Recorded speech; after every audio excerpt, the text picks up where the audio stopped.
No, it's not as complicated. Okay. And I'm happy to answer questions. I don't pretend to be an expert on anything post-processing, but I do know some things about elements, and the things I know best are the things I use. And I don't even use all of elements. So feel free to call me. Mm-hmm. Affinity is $50. Affinity is $50, and it's just as good as Photoshop. And you can get a 90-day free trial. Which one was And that? Tom, what was? That's Affinity. That's the only one I know how to use at all. Oh, I'm fooling around here. Hey, folks. Hey, That's Graham. $50. $50 is forever. That's not per year, or per month, or anything like that. And it does update pretty frequently when they do get new profiles in it or any kind of upgrades. Because I took advantage of that 50% off sale back in June, because I wanted it for the photo stacking, which I couldn't do in Elements. So for $25, I have a way to play around with photo stacking if I care to. I said it was just as good as Photoshop. I should keep my mouth shut. I can't really say that. It's quite impressive. Oh, it is. Yeah. I'd like to dig into it some more, but. So the one observation I would make that nobody's talking about is there are really two classes of editors here. One is a meta editor and one is a pixel editor. And all the programs that I think we're talking about here, except Lightroom, are pixel editors. So you need to be very disciplined in making sure that you don't overwrite your original photograph. That's Affinity is a meta editor. Affinity is a... It is? Yes, non-destructive, yeah. It claims to be a Photoshop lookalike. Yeah, but it is a meta editor. It is non-destructive. Okay, that's interesting.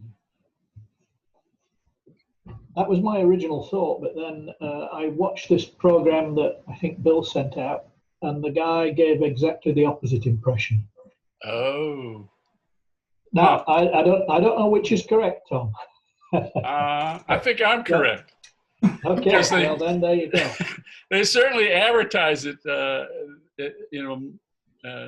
enthusiastically as being non-destructive. Well, I was curious because he talked about flattening layers in Affinity, which I don't know how you can do in a non-destructive editor, but it was interesting. So that's my 2 cents worth, and I think most of you know that I'm a Lightroom advocate. I like Lightroom, but you know, the one you know is the one that's best. Mm-hmm. Yeah. But I did, I forgot, who did I have a conversation with about this? Was it Helen or Leslie? Somebody I had a conversation with. I mean, well, you didn't have a conversation, we had email. I mean, I'm sorry, an email conversation. Yeah, it was me. I was trying to type it to Affinity and Lightroom, and I talked to Tom about Affinity and just trying to decide.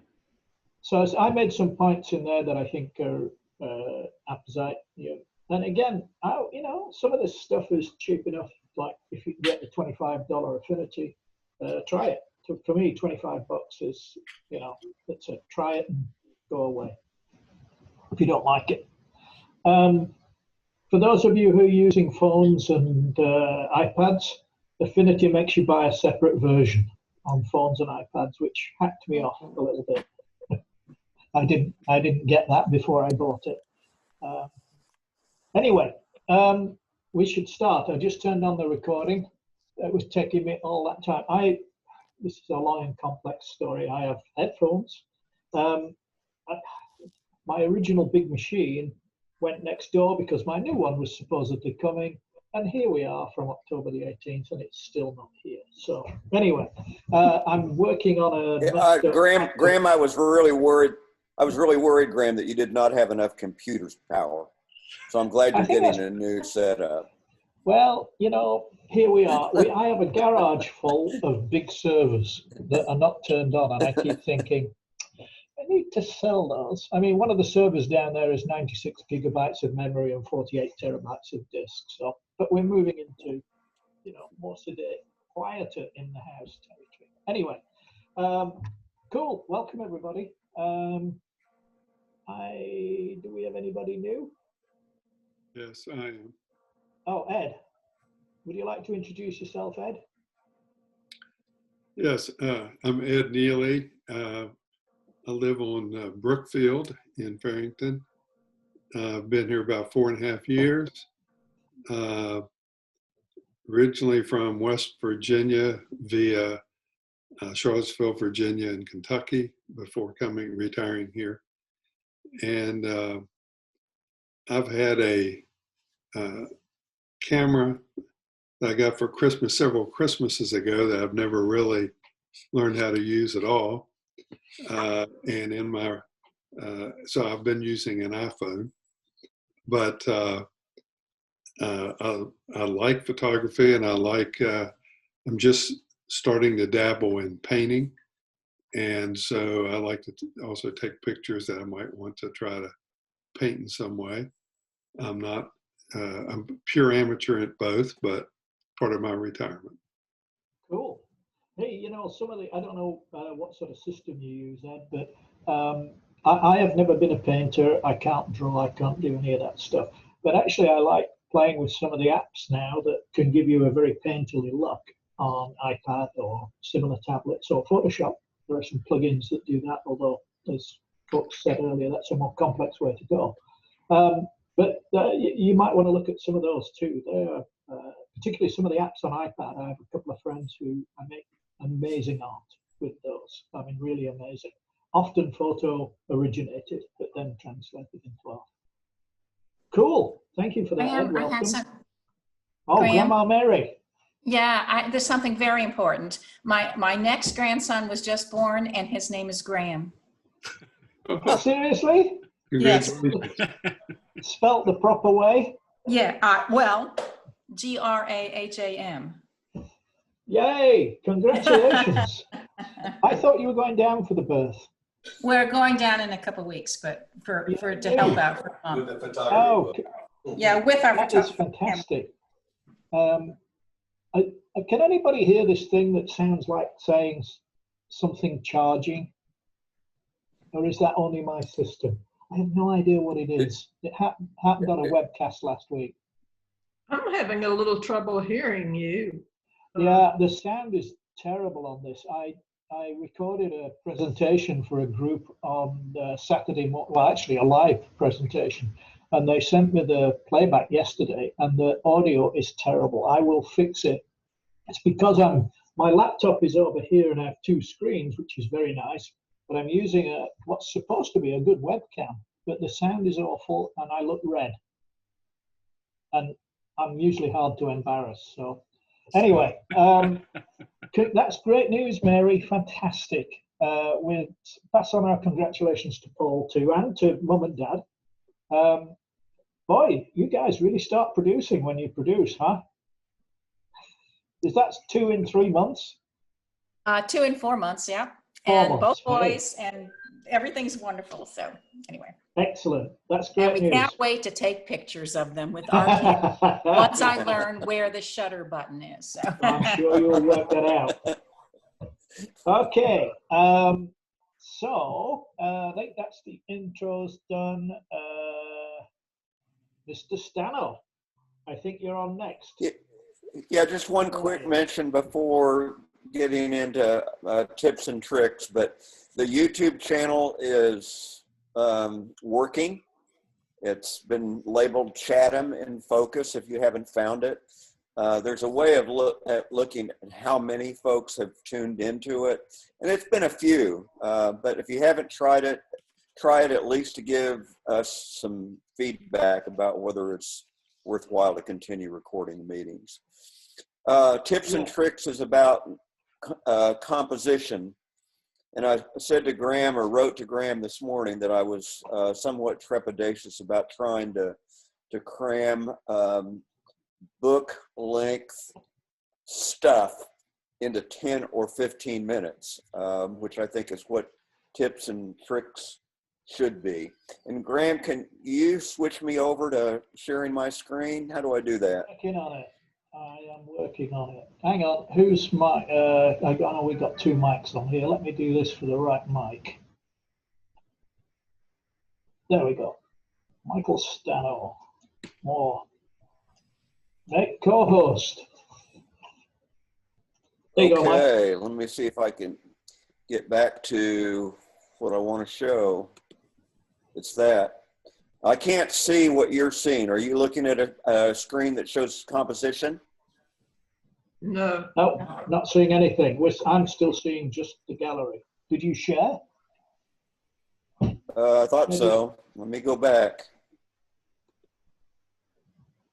Share screen. Oh, okay. Now we see it. Okay. Well, we'll hope it keeps up with me. As a couple of overviews,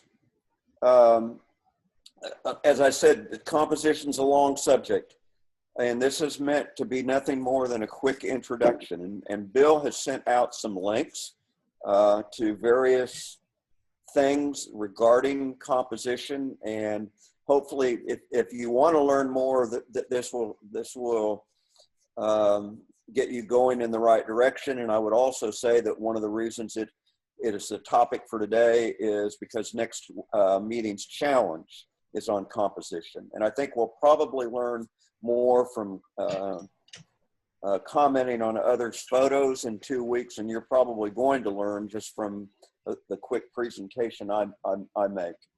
A second overview is that my belief is that composition, or good composition, is both nature and nurture.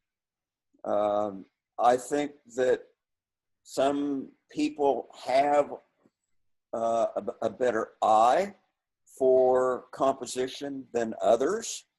But that's not to say that if you don't have the eye, you're bankrupt. I think there is a possibility of nurturing the skills. And a lot of that comes from taking a lot of pictures and being a self-critique.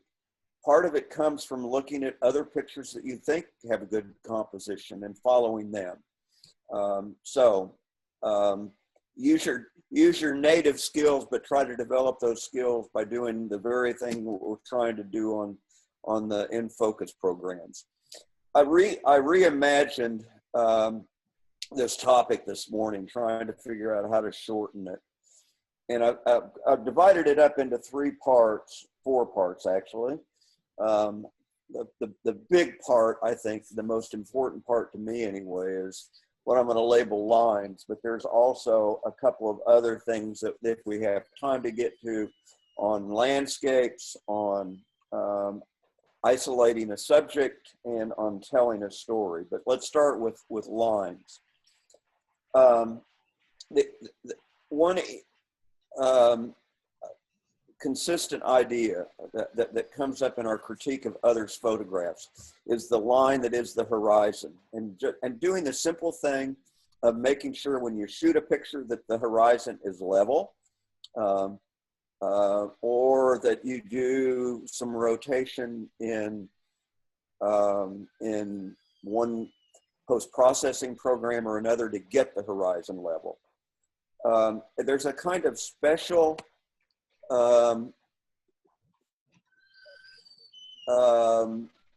lines thing for buildings, for structures. The photo, are you seeing a picture of a hotel? Yes. Mm-hmm. Okay. That's a building in downtown Dallas. Used to be the Skelly, one of the oil company office buildings. But I was laying on the ground shooting from literally ground level. And this photo is an example of lines that are not perpendicular and perfectly horizontal or vertical. And for a lot of architecture, a lot of building shots, this is not the picture to have. you'd want to do something to straighten the lines out. But in this particular case, I thought it worked, and either it does or it doesn't. But that was, I knew that there was a problem with this in terms of parallax, and chose not to fix it. This next picture is a building where I did straighten the lines. And this is a more typical way for taking pictures and in terms of composition, whether it's taken this way or whether it's post-processed this way to get the line straight. In terms of taking a photograph that has vertical and horizontal perpendicular lines, the one thing to do is to make sure that the camera is absolutely level, because if the camera is tilted up, the bottom of that lens is closer to the subject than the top of the lens, and that's where it's a microscopic distance on the camera, but it turns into a big distance once you take the shot. There are ways in post-processing of fixing this. Another idea about lines is eye lines. If this picture had the subject over on the left looking the same direction, that picture is just really, really badly out of balance. You wonder what they're looking at. And as they move off to the side and look into the picture rather than out of the picture, it's technically better composition. The same thing is true, I don't have a photograph for this, but the same thing is true for things that are moving, a boat, a bicycle, whatever. The bicycle ought to not be moving out of the frame, it ought to be moving into the frame. That's another thing that is pretty typical of good composition on moving objects. Let me skip to the next point, and it is not going to be the very next thing. I'm going to skip down a little bit and come back to some of these photographs. One of the lines thing has to do with streets, with moving water, etc. And the idea is to carry the eye into the picture, follow the line into the picture. And this is an example that I think does that. And here is another one of a road. That's actually an infrared picture. There's no snow on the ground. And the last example of this is the viaduct, the Lynn Cove Viaduct in North Carolina, up in the Blue Ridge. But again, the line leads you, or the curve leads you, I think, into the picture. And then going back a little bit,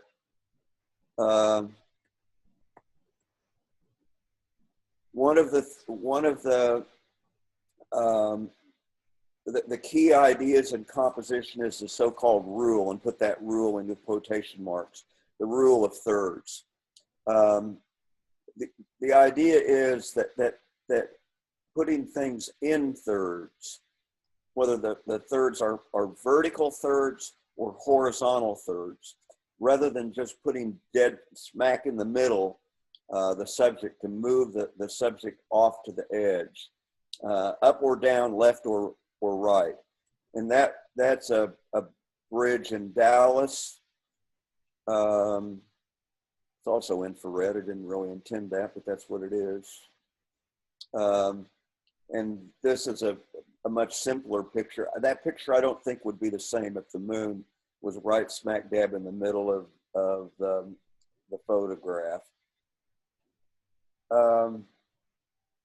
And having gone through these things, and I don't know, I can go on, but maybe maybe it's gone on long enough to give you the idea of what I think at least is one of the most important things in terms of composition, and that's the lines of the photograph, the lines in photographs.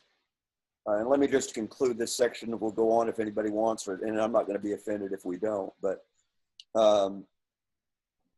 two concluding observations. One, I try to compose in the viewfinder, but a lot of times that just doesn't work compositionally.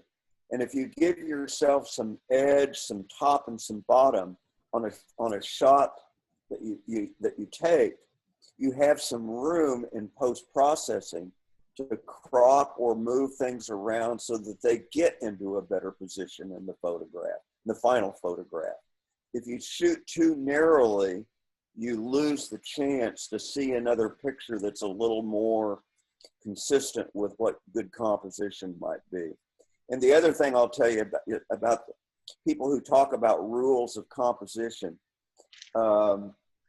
this is an Ansel Adams quotation. He commented, there are no rules. There are no rules for good photographs, only good photographers. And the other thing that I really like that Ansel Adams wrote or said at one point was that if you get 12 significant photographs in any 1 year, that's a good crop. So lots of pictures, throw some of them away, or a lot of them away. Thank you, Mike.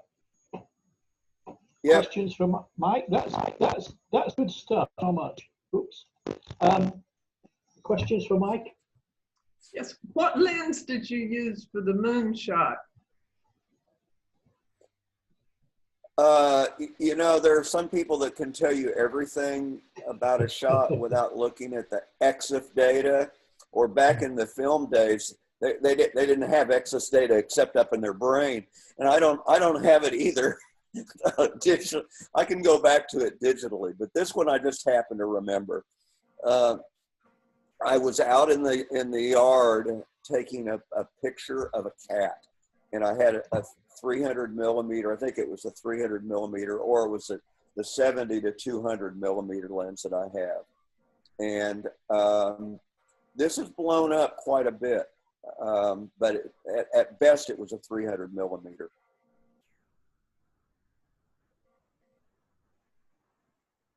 Cool. Anything else from Mike? I know I'm preaching to the choir on some of these things, but okay, I'm going to stop sharing now. Thank you. Thank you, Mike.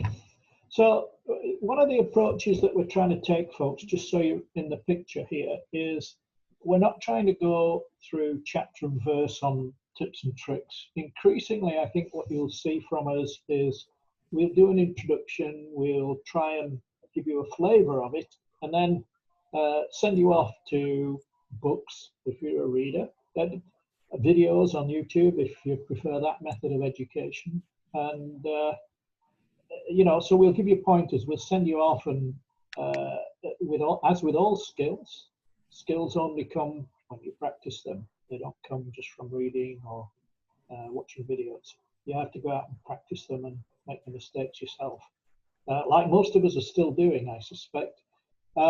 So hopefully that works well. I liked what you had to say, Mike. That was a great presentation, and I hope we see more on that topic. I know there have been a couple of requests for composition, and so that my thought would be is that perhaps we should today try and get comments from folks talking about what they see in the composition elements that help make the picture successful or might be improved. So good job, thank you. Okay, we don't have a huge number of pictures today, which is fine. That's not a problem. Let me try and sort out my screen. Come here. Oh God, you get stuck in your ways. I can't find all the bloody buttons. All right, you can go away, and you can go away. now I need to move this. Come on, you exit full screen. There we go. Okay, let's move you. So now I am going to try screen sharing. Let me put, okay, I've got Lightroom over there. So I try and share my screen. It's on desktop 1. Oh, okay. It calls it desktop 2, but I think this is it. Tell me if you're seeing anything. Yes. Okay. Yes. Can you see that? You see the photograph? Cool. Yes. Also, Yep. this. Thank you. This morning, Lightroom blew up for some reason. Did a big crash and reported it to Adobe. So I don't know what that was about because it's been running on Big Sur for a couple of weeks quite happily. So who's laying claim to this one?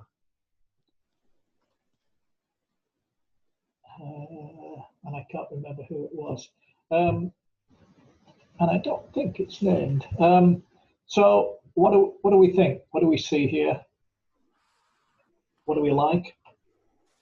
Well, the one thing, can you hear me? I don't know if my phone is unmuted. Yeah, you go ahead, Frank. Okay, I like, talking about leading lines, the steps going up, because obviously the subject is that the Farrington Village Realty office, with the front steps or the front walkway leading you up to that point. Yep. Actually, the whole thing to me, I like the whole lead-in from, these blobs of light that lead us up here. I think those work really well. Another nice thing is the lights aren't all blown out. That's very tough when you're shooting something with bright lights there. Yep, it is. That's really hard. It's a little overexposed. And Graham is a proselytizer for Lightroom. I'm a proselytizer for Photomatics Pro, which is an HDR program that would have used 3 shots of this. The one that is probably shown, one that's overexposed, and one that's underexposed. If you take more than that, you have even more choices. But you would want some darkness in some parts of this. But HDR would bring out some of the detail in those blown out areas. I think the photograph is perfectly consistent with the challenge. It's a good photograph, and I'm not saying that it's a bad photograph to say that HDR would give it a bit of a different look. And you wouldn't want to eliminate all of the deep, dark, detailless areas, but it might be interesting to see what was in those windows if you had an exposure that was a little less exposed. Yep. I'm a big advocate for Photomatics too, Mike. Although I have to say, I am using it less and less these days. I am finding that particularly in Lightroom, you can pull amazing detail out of the shadows. So if you expose and make sure that your highlights are clean, I am finding it, it blows my mind how much detail you can pull out of the shadows in some of these images. So my only other observation on this one is, does anybody else find this, can you see my mouse, by the way? Yeah. Yep. Okay, so does anybody else find this a little distracting? It's dragging me off. It's heavy. Yeah. Yep. I would have argued, I think if I'd have been processing this, I would have taken that down, maybe a stop, which would have kept me focused more towards the key subject. But nicely executed, I think it works very well. Any other comments? Okay, I think we might have a second Farrington Village. There we go. Yeah, by cropping it does work also. Those pictures, those pictures I think are from you AB. can really see what is in those windows. Yeah, so this was a separate picture, just closer, it seems like, because otherwise those 3 lights would have still blown out the words Farrington Village, like the original. Yeah. So this one's really, in a balanced way, is better. Well, and just an observation, my guess would be that that bright spot that I pointed out probably messed up the exposure compensation in the camera. This is much more balanced and the highlights are much more controlled. So that would be my guess. And as Mike says, bracketing, I would have been bracketing in this situation anyway. Any tricky light situation, I really want to take more than one exposure and make sure that I've got something to play with. I can take 6 exposures and still not get them to work. So, yeah, nicely done. The other one actually, really emphasizes the leading lines much better. So it's somewhere in between here where that bracketing probably would have helped, or HDR would have helped. Yep. Cool. Well, could you take this as a vertical picture so you see the leading lines and yet it's still narrower? I think that would have been a good idea to try. And, again, you've heard me advocate time and time and time again on these calls. Don't just take one picture, work the scene. And I put a recommendation out on Facebook for a guy called Simon Baxter, whose work I'm really, really starting to love.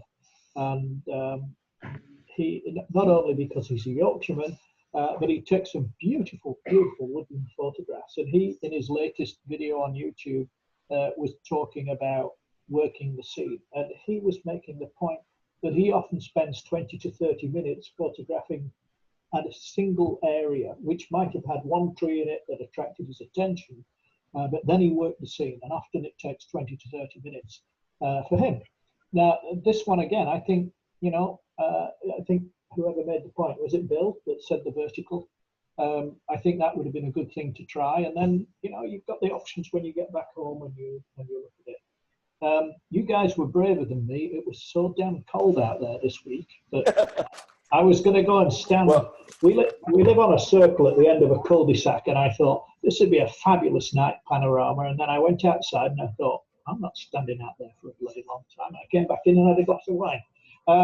And Graham? Yes. Graham, this is my day to quote Ansel Adams. Another comment from him. A good photograph is knowing where to stand. Yep. So. Yep. And to build on that, if for those of you who follow Joe McNally, who's a fabulous photographer, not in a very different way than most of the stuff that we see and we experience in this group, but Joe McNally's simple advice is, if you want to take interesting photographs, stand in front of interesting things. And if you don't know him and you don't follow him, highly, highly, highly recommend Joe McNally, particularly if you're a flash or a constructed person. Yeah. Yeah. He has a really cool book, which is the Hot Shoe Diaries, if you're really into speed lights. Yeah. He's sorry, a great Bill, guy I stepped too. on you. No. I was just going to say that this picture here has one other element of composition too, which is the symmetry, because you have the same amount of small windows on both sides of that large one. So another aspect of composition is symmetry. That's a good observation. Thank you, Bill. Okay, I'm going to move on. It happens once in a while. What, me moving on? Okay, who's laying? Oh, I think this might be Mark's. Mark, as you know, is also distracted with grandchildren. So what do we think?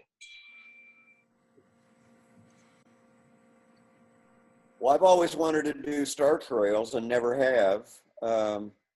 And I like this one. It is really, really soft. And I think you'd really see that more in the silhouette of land than you do up in the sky. And I just saw it's the Big Dipper, isn't it? Mm-hmm. Finally hit me. Yeah. Oh, so it is. I haven't seen that either. Yeah. Oh, and the softness may have to do with noise. It may be that to get an exposure that is not minutes long, you have to up the ISO, the sensitivity of the sensor so high that it starts adding in some noise, or camera movement, who knows? But the sky part is really, really great. I like it. It is very noisy, but in my mind, it actually adds to the atmosphere in this photograph. So I don't dislike the noise. I quite like it. I think it works pretty well. Well, and I think I may be wrong on this. I think it's a Big Dipper, and then if you follow the right hand side of the Dipper, should be the North Star. Right. Should indeed. And then the other one to the left of it looks a little red. So I don't know when it was taken or what, but it could be Mars. So if that's it can't be Mars in the north, can it? Isn't the ecliptic further south? Yeah, I don't know when that, but that should be the North Star and the Big Dipper. I believe you're right. It's a North Star. I believe you're right. Okay, we'll give some feedback to Mark. Actually, we won't give feedback to Mark. We'll send him off to YouTube to watch the video. I like the way the Big Dipper is pouring those lights down onto the land there. Yep. Yeah.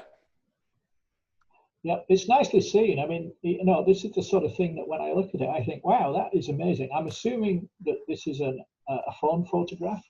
And to me, it's remarkable. These pictures, as Mike says, are very hard to take well. And this just works. It's, it's a picture that works very well. Good. Okay. Okay. That's me back out at the beach again. Yeah, I think we have to ban beach photos from you, Bill. Do you ever go anywhere else? I'm going back out there in about a week and a half, so I'll have some. Yeah. In terms of, this is a really good photograph, and I like it. And in terms of the composition stuff, there are two different thirds. There's one horizontal and one vertical. And there's the idea of leading lines, that the pier just takes you out into the water, literally, physically. I had to make a decision, especially with the horizon, if I wanted it, on the top third or on the bottom third. Right. I just thought the bottom, if I took the bottom third, there would be just too much darkness there, where what it actually does, to me at least, it goes from a bit of darkness, and it gets lighter, and it gets light when you reach out to the that little pavilion out there. So it kind of draws you up to the center of, as well as the leading lines that bring you across. So it was just kind of just the way I felt about it. Well, I love this image. It's really atmospheric to me. And we've talked a lot about thirds, but we haven't talked about the power points. And just in case people don't know what that is, if you imagine the thirds across the image like this, and then vertically like this, or so I'm approximate, then anything that's on the intersection of two of those thirds is what's called a power point. And it's usually, because of the way our brains work, extremely visually attractive. And I think Bill's done this, done that par excellence in this image. I love the atmosphere. I love the lightness down here that leads us in, and it takes us back out to here. Everything takes us back to this focal point, and I think it works really well. I also like. Let me add one other really picky thing. Whether it was designed or not, it's subtle. But if it had been done differently, I think that this whole picture would have been more awkward. But that the line of the horizon catches the bottom of that covering perfectly. If that line was a little lower, if that line was a little higher, it again, a very simple thing, but putting that line where it is on that canopy was just perfect. You planned that, right, Bill? I would love to take credit for it, but no. I also like the fact that there's that dark spot on the right, I think in a way that breaks things up a little bit. In other words, if it had been completely uniform, I think it somehow I think it really adds to the picture, and I don't know, I can't explain why, but maybe somebody who knows composition could explain it. But well, I think it stops you heading out of the picture. So I like that. I really like this, and I think we talked a little bit about the horizon. But number one, it's level. I think we've seen lots of horizons that are not level. But I always want to spend a little bit of time thinking about exactly where vertically in the image I want to put the horizon. And it's a big decision. It's a really big decision because it changes the fundamentals of the photograph significantly. And this works perfectly. So I think this is one of your best built. Yeah, I agree. Really a good one. It really works. It works really, really well. Excellent job. You can come back next week now, Bill. Okay, so we're talking about horizon lines and so on. So maybe this one is one that we can take a look at and think about. Anybody owning up? Who's owning up for this one? It's right to Middle Beach, that's for sure. Okay, what do we think? Well, it's a classic example of leveling the horizon.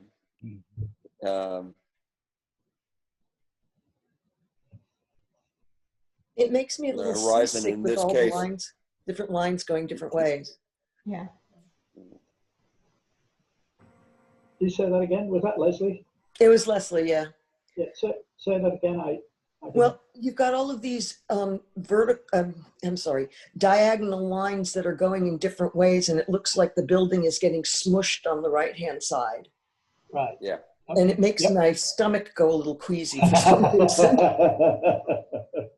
Yeah. Yeah. I mean, this is. I do have motion sickness problems. So. There you go.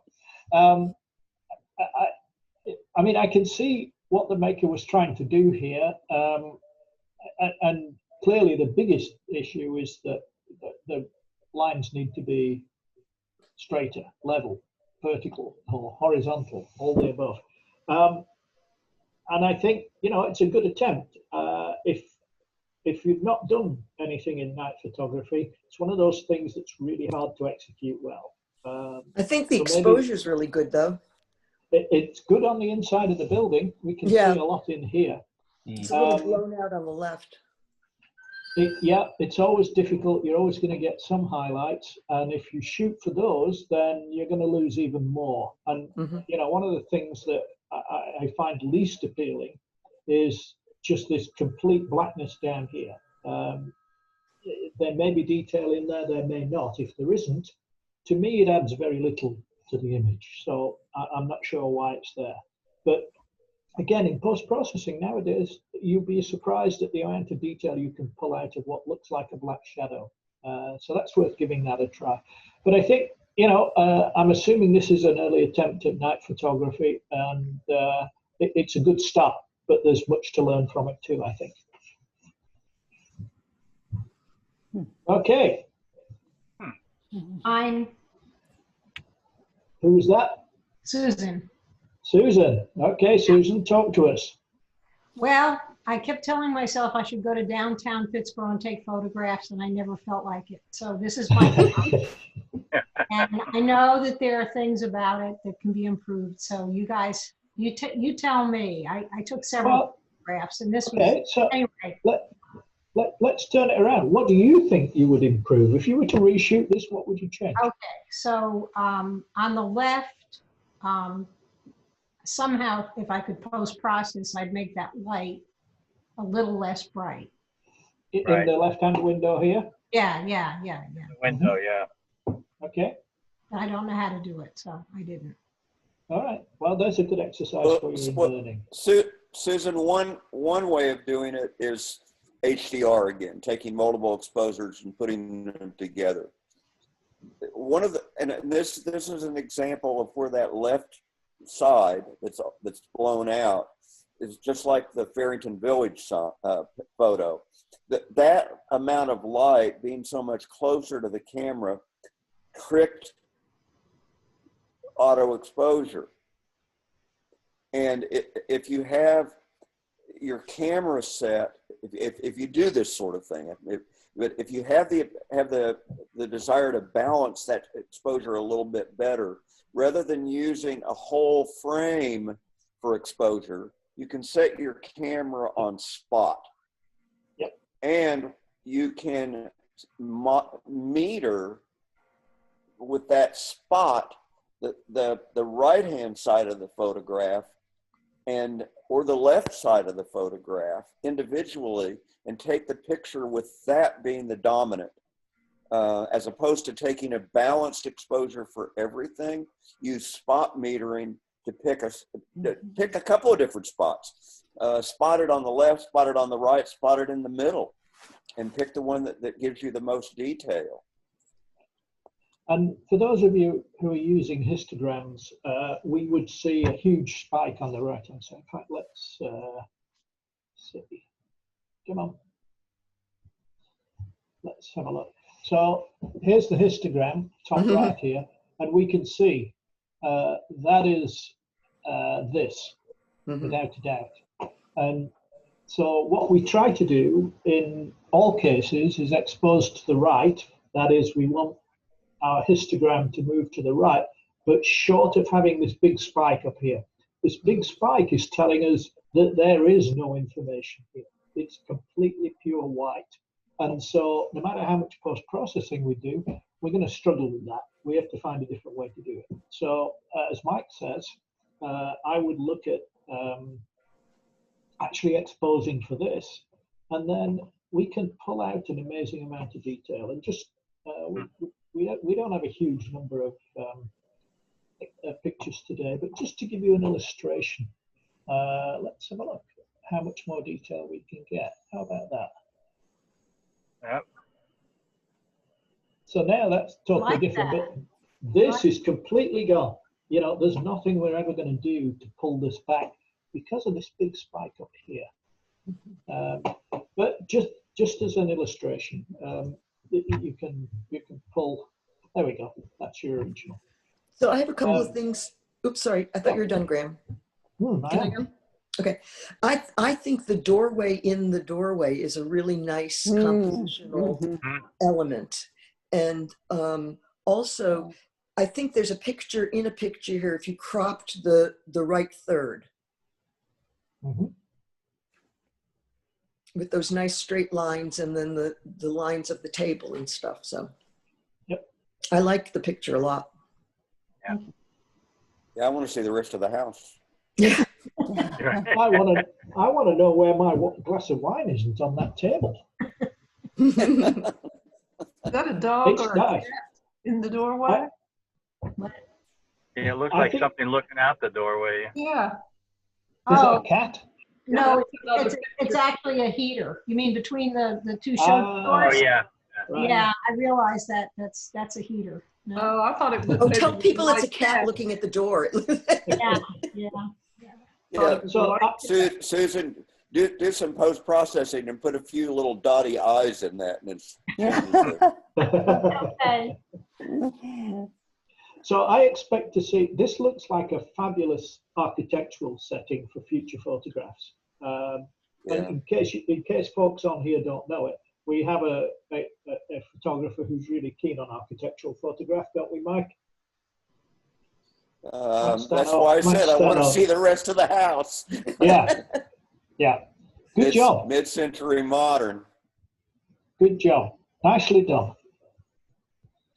Okay. Oh yeah. I think we know where this is.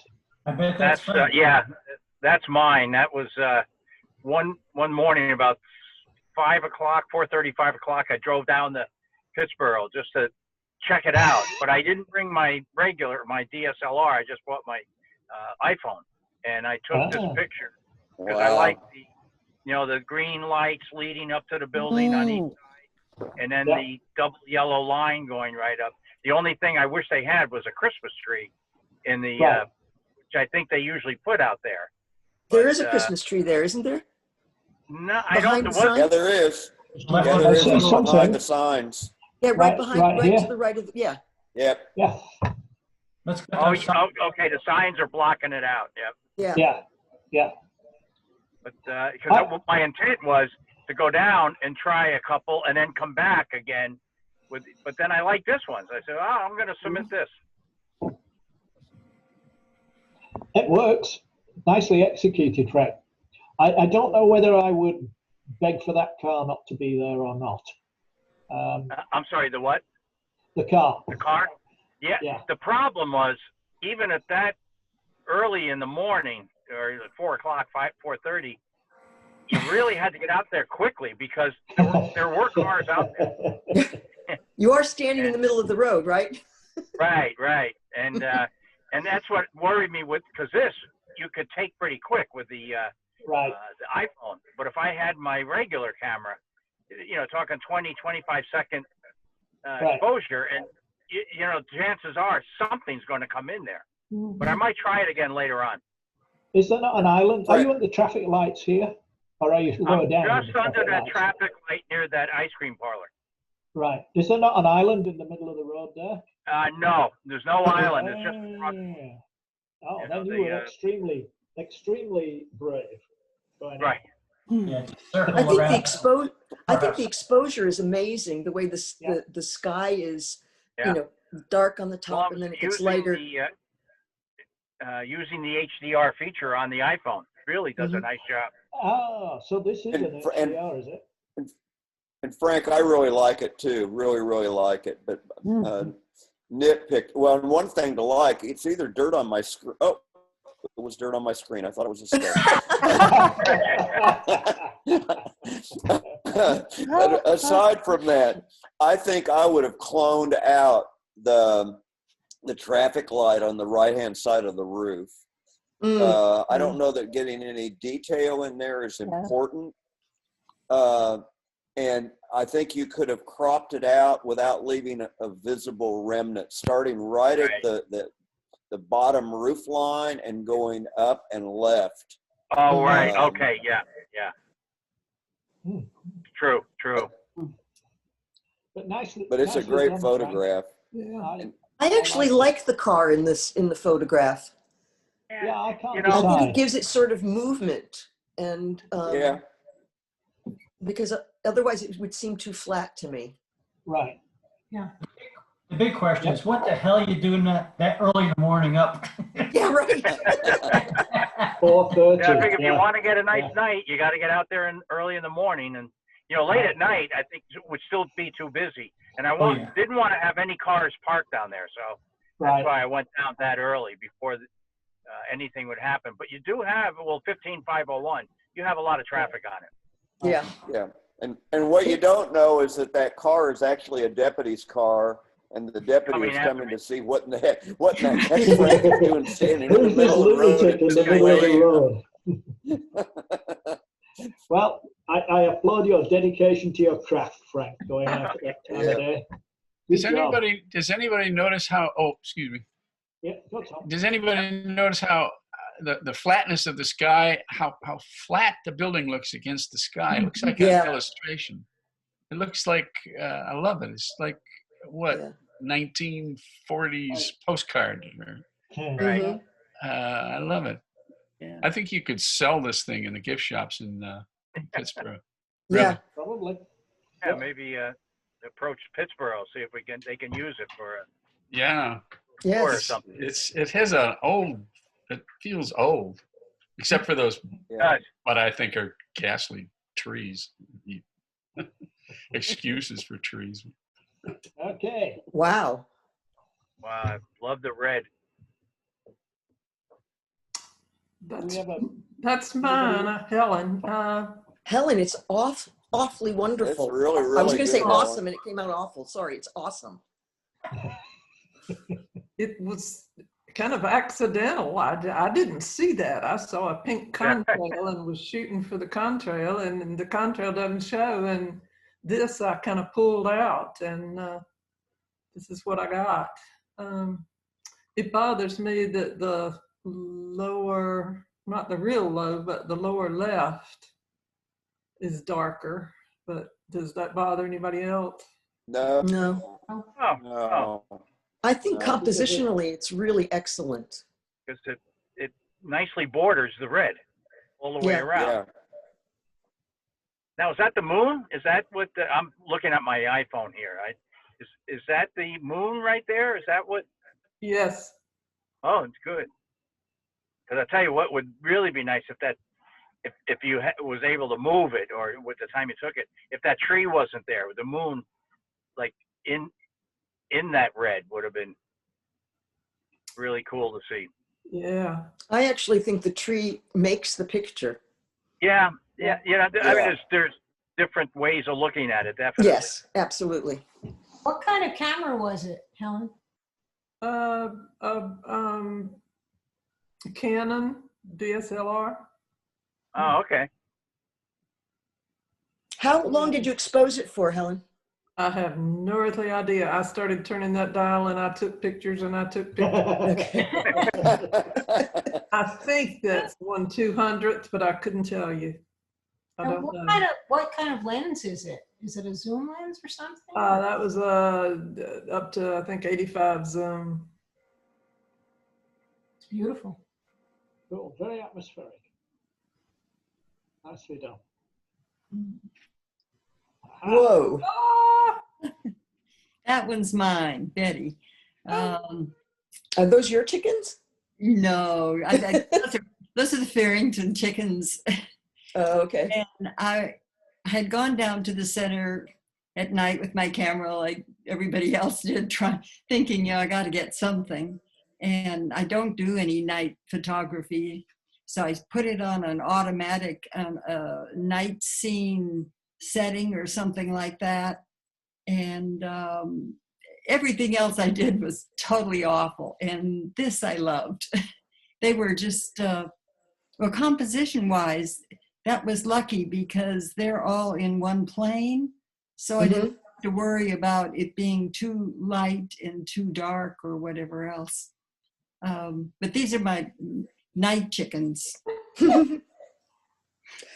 I think that the picture is, sorry, lost my words there. The picture would not be as good if there wasn't the black on the right. Yes. It was just the black on the right really balances it, I think. Yes. For some reason. Frames it. Yeah, for some reason, when I was, it's cropped and everything, but that corner is what made me want to use that picture with that one chicken hanging over the edge and the black. Right. Yeah, it's interesting. And Betty, I agree. It's a really good shot. And just thinking about, and I've learned this from Graham, the picture within the picture. What would happen if, moving from the right, there's one chicken that sticks up? I guess that's a chicken. And then there is a chicken down to the left of the one that's sticking up. What would happen if the crop ended about where the middle of this picture is and went right from that? So that you have that top chicken at about the third, and just showed those 4 chickens rather than the rest of them, but you would still keep that dark area over on the right that Leslie likes, and I like too. Actually, that would be really, that would be a nice picture in a picture, I think. Especially since there's a little bit of black on the, if you cropped it, there would be a little bit of a black outline to balance the black outline diagonally from the right-hand side. Yeah, the resolution on this is not really super because, by that time I was very disgusted with every, I'd shot a bunch of things, including the moon. I just thought, because I don't know enough about night photography to even do anything, but I felt under the gun to do something, and lo and behold, the chickens appeared, and that caught my attention. So, I think you did a great job. I will go back, I think, sometime and try to really set it up well, maybe, and make sure it's got the resolution and whatever else. But what was the light source? There was no light source, actually. It was just, the setting on the camera. I had it, I don't remember what I had it on, but it was a handheld, wide open kind of, very long shutter speed thing. I think I probably was on one of the night scene things on my Sony mirrorless because I got kind of desperate. The others were turning out so bad that I finally decided to just flip it to one of those. And anyway, I have another picture here about the night herons. But Betty, before you leave this one, in terms of sharpness, two things. One, the crop that I suggested crops in a way that it leaves the sharpest part of this picture. The right-hand side is sharper than the left-hand side. Yes. So that's another reason to maybe play with the crop. And the other thing, and call me about this if you want, but when you're using Photoshop elements, are you doing anything with sharpness? There's a setting or a menu that drops down for sharpness. And I don't mess with sharpness generally, but there is the bottom choice in elements is unsharp mask. And that I use on every picture. If you're shooting JPEGs, you're not going to get as much from that as if you were shooting in RAW, but it will help some bring out some sharpness that may not be there provided by the camera. But sorry to slow you down, but that's unsharp mask. Is it? Yeah, it's called unsharp mask. What does that mean? There's a setting that I learned. Well, I'm not technically capable of saying how unsharp mask as a menu drop down is different from sharpening, but it's a setting that I learned watching a podcast long ago and far away by the Naconians.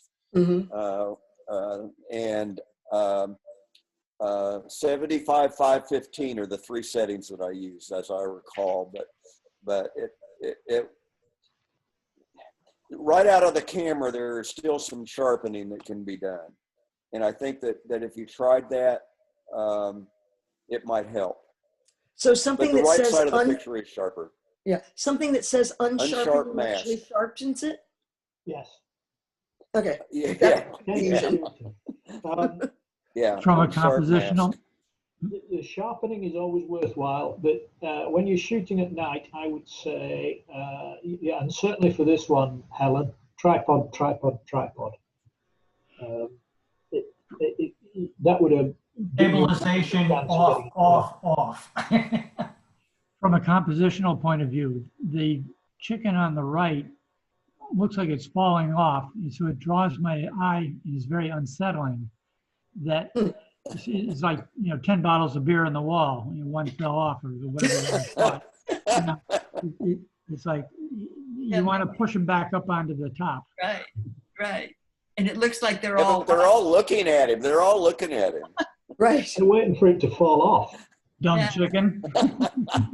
And actually, that's even funnier because that's supposed to be where the goats are, where they're sleeping on. But I guess they took it over. Okay, before I made my trip into and ended up with the chickens, I didn't have anything, and I was getting kind of desperate.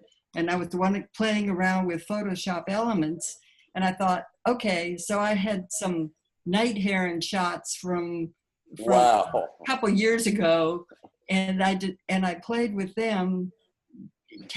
I wanted to learn how to change the background. Each one of these was a background in the marsh, Sanibel, a few years ago.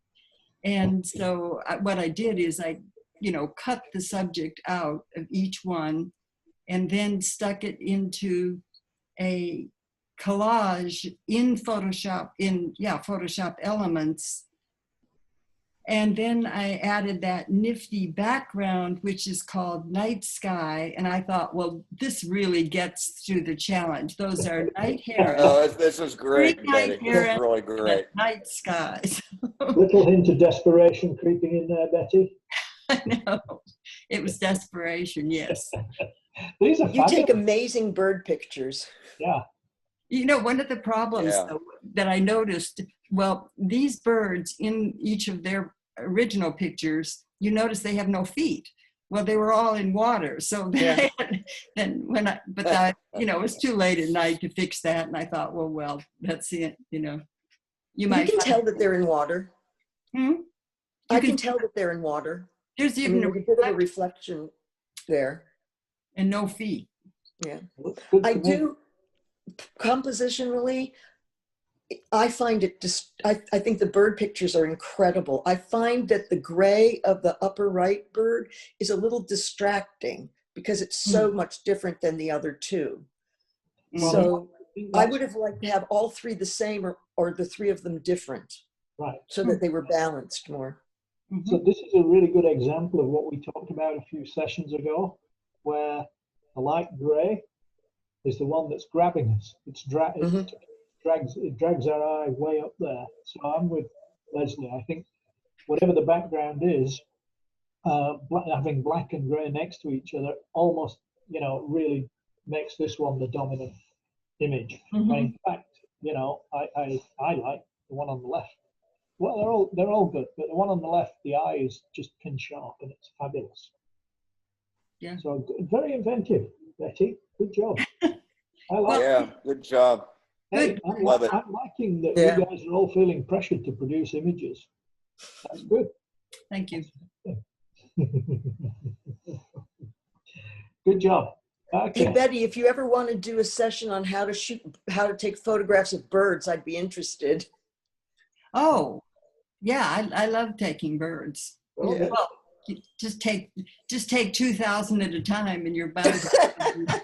That's the main thing, right? Yeah. Okay, whose is this image? This is my epic failure. What happened is, well, I got the new camera because I bought that Nikon D850, and here I was out in the night trying to figure out how to use it. The pictures were originally sharp, and what I did is I focused on a foreground and then out a little bit. I was going to do focus stacking on it to make it extremely sharp. And the JPEGs actually came out pretty well, except that light was just so overpowering. It just didn't work. There's nothing I could really do with it. It was just horrendous. So but the elements, what I did is I found one of the quick edits about tilt shift and make it toy-like. So what I was able to do is to make blur in the back, give it a kind of an odd, eerie feel to it. And it at least toned down the blown out light there a little bit. Still, it didn't turn out great, but this was like probably about the 14th or 15th shot I had with the camera. Right. It looks sort of like a diorama. So, you know, like a miniature. And I think in that way, it's really cool. It sort of that's speaks what to toy quality. That's the function within Elements that it was trying to do, is that. And again, I just playing around. You know, it's maybe not all that pleasing, but it's different. Cool. It's nice. It has an ethereal feel to it that really works. Yeah, Like a foggy or raining one. Maybe it wasn't, but it gives you the impression that it is, and so the lack of clarity is not objectionable. Good. Well done. With your cosmic camera. Oh, and I think that might be it. I think that might be the last one. It is. Yeah. So. Well, I'm really impressed. Cool. Ah, now I can see everybody again. There we go. Good job. Some good stuff there. Well done, folks. Okay, I guess we're into the wrap up. Any other thoughts? Any other observations from anybody? The next challenge is composition, and it's anything we want. I believe that's the case. Okay. Interpret it as broadly as you wish, Leslie. Okay. Just to let you know too, is that there's a book out that I find pretty easy and simple, and it has a good section on composition. And I had sent a copy, part of it to Mike, just to take a look at. This book is kind of an overall photography kind of book. It's easy to read. It's by this guy, Tony Northrup, who has a presence on YouTube. And you can pick up his ebook, you know, if you don't prefer the hard copy, for like $9.99. And it really gives you some good information about composition, about knowing your equipment. Yeah, and it's not real heavy, because I'm not good with heavy reading, but I find that I learned quite a bit from it. You know, if you want, I'll send out a link. Please. Yes. To see if Yeah. you're. And as I mentioned in one of the, I think it was the Friday email that Bill sends out, there were some links to other things on composition, and I meant to mention the book that he sent me. Yeah, it's one of the things that caused me to say that the chapters of whole books have been written about composition. What he sent was good. And so, but yeah, send that link too, Bill, if you can or will. Is it, this is going to sound funny, but is it possible for us to maybe do composition for 2 weeks, so that next week when we submit our photographs, discover all the things we should have, could have done, and then we can try the following session? I mean, in a way, doing the fall thing for 2 times, or actually 3 times, was good. So yeah, I agree. That's just a suggestion. Sounds like a plan. Makes it easy squeezy. I mean, even just talking about composition in the photographs today helped me quite a bit. Yes. Good. Oh, goodness. Sorry. Is that a grandchild? Yeah. Sorry about that. Larry's just a friendly dog. All right, folks. I think we're done. We'll see you in 2 weeks. Have a great Thanksgiving, a safe Thanksgiving, I hope, and everybody make the best of it that we can, huh? Hello. Mary, you've changed. Mary, it was a good thing I had it's a good thing I had my earphones on, or my dog would have heard that and responded. Yeah. So. Yeah. And, sorry. All right. Good meeting you. Good meeting you guys. Thank you. Yeah. Thank you. Bye. Thank you. Thanks, Graham.